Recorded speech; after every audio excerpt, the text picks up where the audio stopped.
and I'm going to talk about we're going to start off with the Romans, we're going to end probably about the 1940s, that sort of thing. I'm going to try and cram it in about an hour and 15 minutes, something like that. Hopefully just in time for the pub to open, if you want to go for a drink afterwards. Right on cue. Go, perfect, go and go. So we'll start here at the Mason's Arms, and like I say, you're more than willing to take pictures of me, post them on social media, share them with me, do all those other things. Maurice, can I just on that note say, does anybody here not want their photo taken? Can you put your hand up, and then those who are taking photos make sure that you don't end up in the photos? Everyone's happy. Super. Good. Lovely. Right, so we start here at the Mason's Arms. We'll walk down, we'll follow a route, we'll walk down into Quarry Hollow, we'll go left, we'll go up the second alleyway, up Chapel Alley, we'll go there, thank you. And then we'll walk along Quarry High Street, we'll have a couple of stops on Quarry High Street, walk up Bowman Alley to the Checkers, have a stop there, 6 bells, loop round, and we'll finish back here. And along the way, I'll give a history of Quarry, starting with the Romans, and I'll pop in some other kind of interesting bits and bobs about how this area grew up, how it started, some good anecdotes. We'll get to the juicy stuff about what Quarry was like probably in the latter half of the 19th century, when it was a fairly rough area, and there's some good stories there. I'll try and bring in some anecdotes. I'm not an expert on Quarry, I'm not a historian, I'm not a geologist, so if I do make mistakes, please feel happy to put me right on those things. All I would say is, if you want to ask questions, just wait until the end. More than happy to answer those questions. And also, as we walk along, again, probably because there's quite a large group of us, Quarry streets are narrow. I'm not responsible for your safety, so if you want to ask questions, probably best to do so when we stop. Right. Okay. I'll get started. So we'll go all the way back to the Roman times, and we'll go back to the Roman invasion and what this area was like right then. So the oldest bits of Oxford, nothing to do with Oxford at all. Oxford is fairly new in comparison to these areas, compared to Headington, to Barton, to Titup, and those villages that were around here when the Romans arrived. Now, when the Romans arrived. So the first time the Romans arrived in this area, and there is evidence that there was pottery production all the way around this area. There's been evidence, pottery finds have been found in Cowley, in Blackbird Leys, in Wimble Road, in Barton. In Barton, there's a site of an old Roman villa there, and this was a very important area for the Romans. And a lot of that was to do with the fact there was a Roman road that ran almost directly behind us along here. If you can imagine where the Roman road led, it almost followed the route of the bypass, and it led from Dorchester upon Thames to a place called Alchester. And Alchester was just south of Bicester. It was a Roman garrison town, doesn't exist anymore, it has been excavated, but there was an old Roman road. And if you really want to see evidence of the Roman road, if you go behind the car factory, you'll see there's a road called Roman Way. And if you look down Roman Way, it's dead straight. And Roman Way is this road that used to run behind these places from Cowley, as I say, all the way through Barton, along there. And pottery was found. And pottery was found not far from here, and probably a good idea, I've got a few maps. If you want to just, there you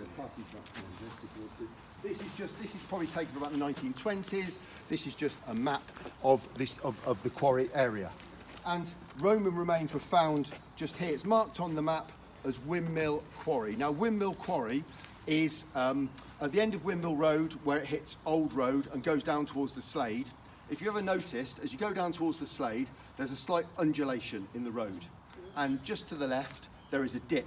And that's marked on here as Windmill Quarry. Now, I would know it more as Harry Bear's Pit, or as I'm going to call it today, Harry Bear's Bottom, because that's what it was called.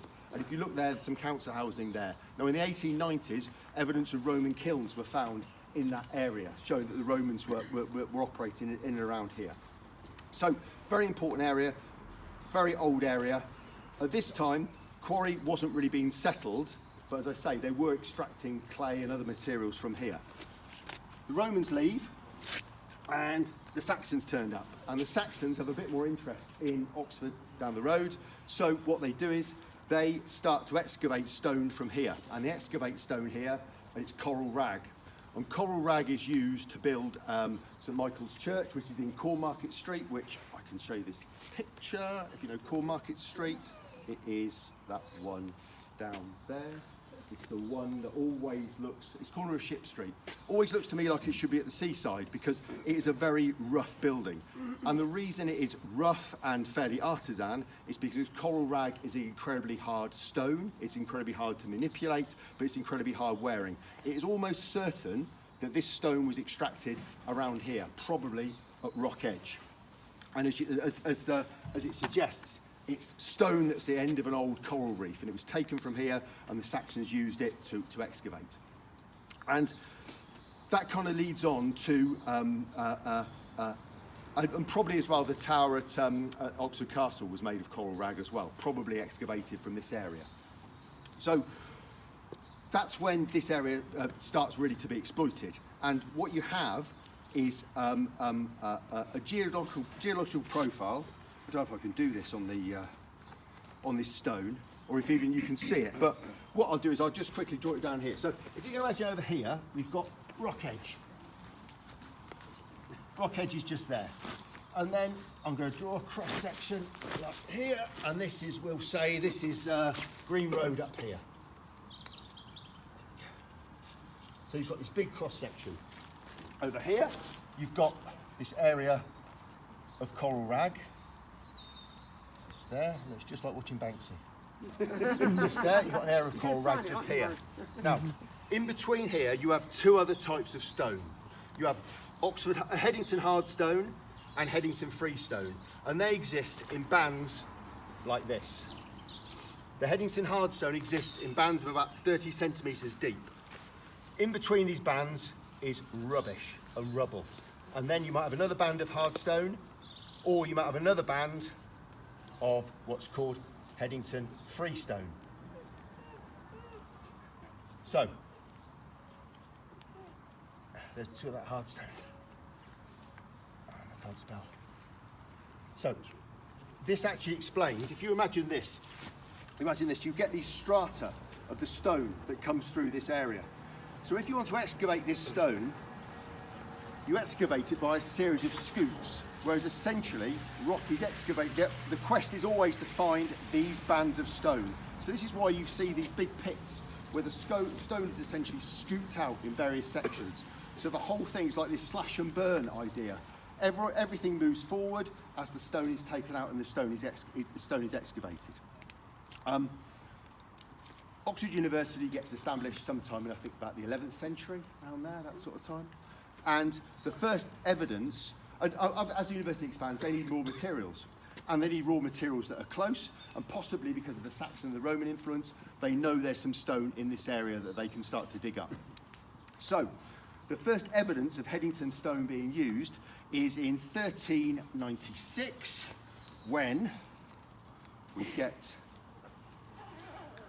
this tower is constructed. Ooh, don't want that. This tower is constructed. That is the New College Bell Tower in Oxford, and that is constructed of Headington hardstone. And obviously, back then they needed a ready source of stone that wasn't too far away. This was perfect. It could be transported in carts down the hill, and that's probably the first example and one of the best examples of the use of the stone. So hardstone was fantastic. That started to be mined. The freestone also started to be mined. The problem with the freestone is that it's very easy to manipulate. The masons really liked using it. The problem is that over a period of time, it deteriorates when it gets into contact with the air. Now, they didn't find this out for really a few hundred years, but you can see behind, there's examples all around of where the stone starts to blacken. It blackens and it blisters and it deteriorates. So there's a period of time when it's really good, but in the long term, it is difficult. It's difficult to use. But that doesn't matter. That's 1396, the old New College Bell Tower is made. Then a guy comes along called William Orchard. He is a master stonemason, and he loves Headington freestone. And then the colleges really start to expand, and he starts to work on Magdalen College, I think in 1436, somewhere around there, and he wants Headington freestone. He specifies Headington freestone. He takes a house at Barton, the village at Barton, and he starts to use these pits, and he starts to excavate the pits. The stone's taken down, and the stone is used everywhere. It's used in Corpus Christi, it's used in All Souls, it's used in Balliol, it's used in Brasenose, it's used in Merton, it's used in Lincoln. It's used, if you look at the Radcliffe camera, the bottom like wedding cake band of the Radcliffe camera is Headington freestone. You can tell because it's all crumbling away. Also, if you go to the Sheldonian Theatre, Christopher Wren specified Headington stone as well, and that was used on the Sheldonian Theatre. And certainly some of the hard stone was used for plinths. A lot of the old plinths, if you go around at the university, you'll see are made of Headington hardstone. William Orchard was a huge advocate of the stone, so much so that when he came to be involved in the construction of Windsor Castle and Eton School, he specified Headington stone, and that was floated down the Thames to Windsor Castle and to Eton College. So there are bits of quarry in both of those locations, and that's why in that period of time measures were taken to make the Thames more navigable up to Oxford, to float the stone down the river for those building projects. So you have this big kind of period of time where stone's being used. It's not really clear who was mining the stone, really. There was certainly no real permanent settlements here. There was work here. Who was doing the work? It's difficult to say. There was no real permanent settlement. The permanent settlements were the permanent settlements at Barton, at Headington, what we now know as Old Headington, and over at the village of Titup. So if you know Titup Hall Drive, there was a village there, a settlement there, and that was on the old London Road as well. A nice little aside about Titup, but also just to give you a little bit of idea about how this area was working, is that the old coaching route used to come up from Oxford to the top of, well, not to the top of Headington Hill. If you wanted to get to Headington or to Quarry or to Barton, you would go to the top of Headington Hill where the road would essentially end. Then you would go up Cuckoo Lane. Cuckoo Lane would lead to Old Headington, that would lead on to Barton, that would then lead. There was a side alleyway to Quarry that we'll talk about in a moment. But that's how you got up to this area. And if you look at the maps, you'll see there's a whole series of footpaths that then go off to Forest Hill and places like that to Beckley. And the coaching route would go from Oxford, and then just at the base of Headington Hill, it would turn right at Cheney Lane. You go up to Cheney Lane to Old Road. Old Road would then continue up here, coaching in at Titup. That was called Titup Inn. The Rose and Crown is a more recent, Crown and Thistle is a more recent addition. And then the coach would then go up over Shotover to London. That was the old route. And Titup gets its name because Titup sat at the point at which either going up the hill or going down the hill. Either the horses were coming down the hill and they could speed up, or they were going up the hill and they had to speed up. And that was the point at which the coach driver would say, Titup, Titup, Titup, Titup. So that's where the name Titup comes from. Doesn't exist anymore because it's basically sort of subsumed by Wood Farm. So you have this and it's worth knowing that over those centuries, essentially, if you look at the map, all of Quarry really was one big, huge excavation at one point of time. Everything was these huge, big scoops that were kind of taken out. And just say that really the way that stone was taken out didn't really change too much over the years. There's a local name for a big long spear that was used to take the rock out. That was called a puggle, and also a long shovel was used to get rid of the debris, and that was called a shrid. So we're local names for these things, and really that didn't change too much over the centuries. But we'll talk a little bit more about how the excavations took place. But again, like I was saying, there was lots of spoil, and you could see these humps and hollows are all developed from the spoil, from the excavations. Everything about this area is man-made. There's nothing natural here. If it was natural, it would just be one kind of flat moorland that would go into the Slade further towards Cowley. So it's all, and as we kind of walk around, that's one thing I'd encourage you to do. Think about where we're going. Think about how many times we go up and down, and we twist and we turn. Everything about here is artificial. Just before we walk on, I'll jump on just a little bit to just talk about the thing that Quarry became. And Quarry became this kind of area that was synonymous with rough behaviour, with disreputable people, with very hard-working people, but also with this sense of, there was a sense of clannishness, a sense of insularity, and all these other things. And how that kind of manifested itself, and it's worth saying about it here, is in a dispute that happened in 1802. Because, like I say, the era I'm talking about, Quarry wasn't really populated. It didn't start to be populated until the 17th century. But in 1802, there was the Enclosure Acts happened. And this village was very much reliant upon Old Headington, very, very close links to Old Headington. And most of the infrastructure was at Old Headington. And the people of Quarry, such as they were, if anyone died, they would be buried at St Andrew's Church in Old Headington. And there was a burial path that they would walk along. We're going to walk on that burial path in a moment. Such was the connection that the Six Bells pub is called the Six Bells pub because of the six bells that are in St Andrew's Church in Old Headington. So that was the level of the link. However, in 1802 there's the Enclosure Act, and what happens is that some of the land in Headington, not here, is essentially privatised. It's given over to people. There's a sense of ownership. And there's a guy called Joseph Locke, and he was a jeweller and a barber in High Street in Oxford, and he wanted to build a house in Old Headington, which he did. That's that's the house in Bury Knoll. And he started to block off the old funeral route where the people of Quarry would take their coffins to be buried. He blocked it off. People of Quarry didn't like that very much, and over a protracted period of time, they would just kick his fences down, and they would just be obstinate, and they would just be incredibly awkward about the whole thing.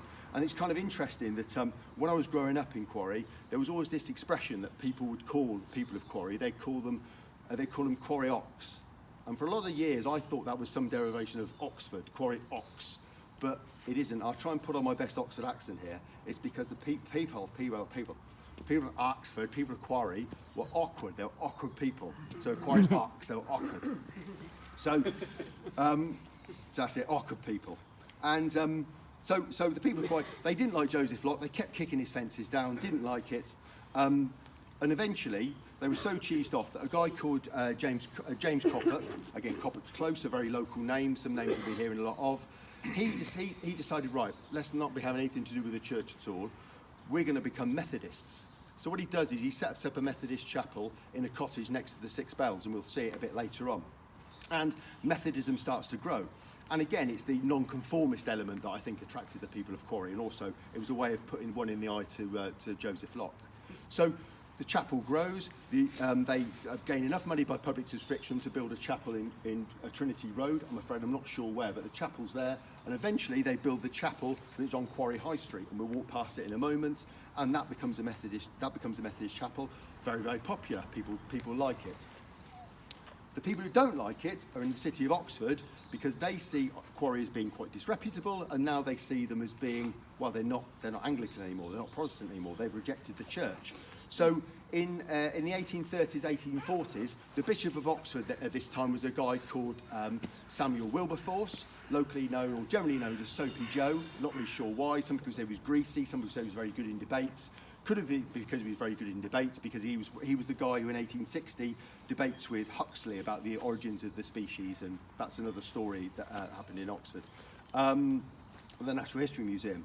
But he's the third son of the abolitionist William Wilberforce, and so Soapy Sam, he's very concerned. So he says, we've got to build a church up in Quarry. We've got to fight back against the Methodists, and there's been no church in Quarry at all. So he raises money by general subscription. The people in Quarry don't give him any money, but he is able to elicit money from his friends. One of his friends includes Gladstone, future Prime Minister, and they raise enough money to build Holy Trinity Church just over there, we can see in the background. And again, it's interesting because whereas the Methodist Church is very much in the centre of the town, centre of the village, that's very much at the outskirts. But they built the church, I think it opened in 1848. They enlisted an architect called Gilbert Scott. Gilbert Scott was a huge ecclesiastical architect, did a lot of projects in Oxford. Famous ones, Martyrs Memorial, Reading Jail, so not a big fan of Oscar Wilde, he built Reading Jail, and he also designed the Midland Hotel at St Pancras Station. Not St Pancras Station, people always say he designed St Pancras Station, he didn't, he designed a nice Gothic hotel. So he designed that. If you look at it, it looks much older than it actually is, and I suspect that was a deliberate ploy by the architect to make it feel much more established than it actually was. So that gets opened. It's quarried with local stone, but they use outside builders to build it, which cheeses off the local people even more. And essentially, for many years, it is not particularly well liked in the village. There's a series of vicars who don't do very well there. and probably it only comes into its own when Methodism declines and maybe C.S. Lewis and his association boost the church. But it's an interesting kind of sort of factor in the village. Right, I'll stop talking for a bit. But what we're going to do now is